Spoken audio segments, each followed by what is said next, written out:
ఏం కావాలి? మమ్మల్ని కలవాలన్నావంట. నేనా? అసలు ఎవరు మీరు? రమేష్ చంద్రన్ చంపింది మేమే. చైతన్య కూడా అదే కాల్పులో చనిపోయాడు.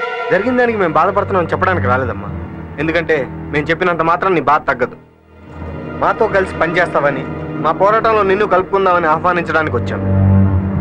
10 మందిని ప్రభావితం చేసే నీ మాటలు మా పోరాటానికి తోడవ్వాలి. చేయి కలుపు, కలిసి పోరాడదాం. దేనికి? ఇంకెవరినైనా చంపాలనా? ఎవరి మీద పోరాడాలి? అన్యాయాల మీద, అసమానతల మీద. ఎవరి మీద అన్యాయం చేస్తే? ప్రభుత్వం ప్రజలకు అన్యాయం చేస్తే, డబ్బున్నవాడు లేనివాడికి అన్యాయం చేస్తే, అధికారంలో ఉన్నవాడు కానివాడికి అన్యాయం చేస్తే. మరి మీలా ఉద్యమం పేరుతో మందు పాత్రలలో, కాల్పులలో అమాయకమైన సామాన్య ప్రజల్ని బలి చేసిన వాళ్ళ మీద పొరపాటు జరిగిందని చెప్పాం కదమ్మా. ఏంటి పొరపాటు? ఇప్పుడు మిమ్మల్ని చంపేసి పొరపాటు అయినట్టు ఊరుకుంటారా? ఏంటో నువ్వు మమ్మల్ని చెప్పలే. చంపే ఇంకెంతమంది చెప్తారా?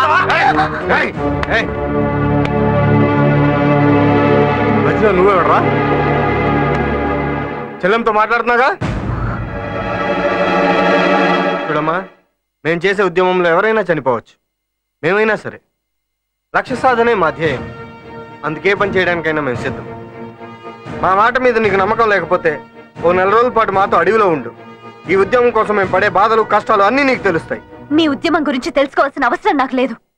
మీతో ఫారెస్ట్ కి రావాల్సిన అవసరం అంతకన్నా లేదు. నా చైతన్యం మీరు చంపేశారు. ఆ మాట మీరే చెప్పారు. అందుకు కారణమైన వాళ్ళు తగిన శిక్ష అనుభవించాలి. That's all. ఎవరమ్మా వీళ్ళంతా? ఏం కావాలంటే వీళ్ళకు? Middle class people. ఏమా చెబుతుంటే అర్థం చేసుకోవే. మేం కూడా మీలాగే ఉద్యోగాలు చేసుకుంటూ పెళ్ళాం పిల్లలతో హాయిగా ఉండొచ్చుగా.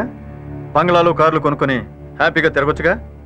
ఎవడెలా పోతే మనకేంటి, మనం బాగుంటే చాలు అనుకునే మీలాంటి మధ్యతరగతి వాళ్ళలాగా మేం కూడా ఆలోచించొచ్చుగా. కానీ మేము అలా అనుకోవట్లేదే.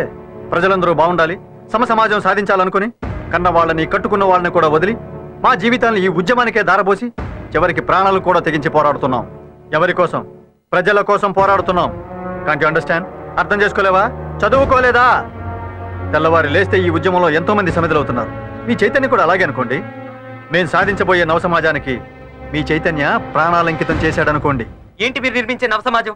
సమాజం అంటే బొమ్మకారు అనుకున్నారా? తాడిపెట్టలాగానే మీ వెనకాల వచ్చేయడానికి? సంఘం అంటే జేబురుమల్ అనుకున్నారా? ఎలా పడితే అలా మడత పెట్టి జోబులో పెట్టుకోవడానికి? నువ్వు గొప్పగా చెప్పేది కుళ్ళిపోయిన ఈ సమాజం గురించా? నిత్యం కులాల పేరుతో కుమ్ములాడుకునే ఈ సంఘం గురించా? చైతన్య పోయాడంటే మీ కుటుంబంలో 4 తప్ప పక్కింటి వాడు కూడా వచ్చి చూడలేదు. అప్పుడేమైంది మీ సమాజం? ఏం చేస్తుంది మీ సంఘం? ఉన్నవాడు పోతే పార్టీ జెండా కప్పి మరీ చిక్కు పెడతారు. అదే లేనివాడు లేబరోడు పోతే పాడి కట్టడానికి కూడా ఎవడు రాడు. సంఘం అంటే సంఘం. అన్నా, తెలివితేటలు చూపించకు. ఆంధ్ర రాష్ట్రంలో టెలిఫోన్లు రాకముందే నక్సలిజం వచ్చింది.